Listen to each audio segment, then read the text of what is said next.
Samedi 2 septembre, les militantes du collectif Némésis se sont rendues à Lille pour mener une série d'actions coup de poing pendant la célèbre braderie. Notre première banderole a été déployée rue Nationale.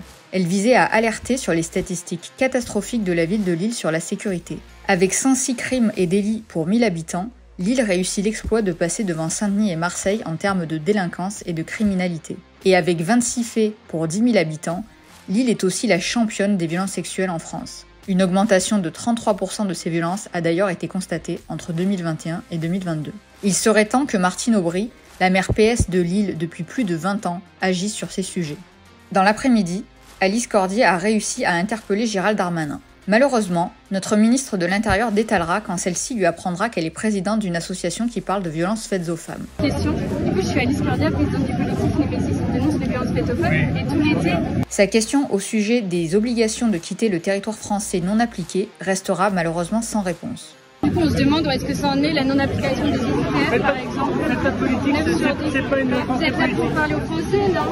Enfin, nos militantes ont déployé en fin d'après-midi une banderole à l'hôtel Le Carlton, alertant sur l'enseignement donné aux élèves du lycée Averroès, un lycée musulman de Lille. Ce lycée donne à lire à ses élèves des textes expliquant que la mixité femmes-hommes est prohibée, qu'une femme ne doit pas être auscultée par un homme médecin, ou encore que l'apostasie doit être punie de mort.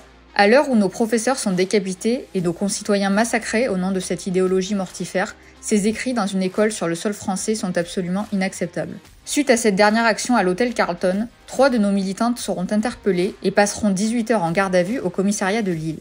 Donc j'ai été interpellée avec 2 autres jeunes femmes à la sortie de l'hôtel Carlton. Nous avons été interpellées d'ailleurs de façon plutôt brusque. Nous on n'est pas des victimes, on va pas parler de violences policières, mais enfin bon, plaquer au sol des jeunes femmes de 50 kilos pour une banderole, je pense que c'était quand même un petit peu exagéré. Les appels à la prière et les cris d'hommes saouls rythmeront leur nuit au poste. On a été au contact d'hommes qui venaient de frapper leurs femmes, d'hommes totalement avinés. On a eu aussi toute la nuit un appel à la prière musulmane de la part d'un excité qui visiblement avait commis des actes de violence dans la nuit, enfin voilà. Suite à cette série d'actions, les journalistes à Libération Pierre Plotu et Maxime Massé qualifieront notre action de happening islamophobe. Et la maire de Lille a aussi annoncé sur Twitter porter plainte contre notre association.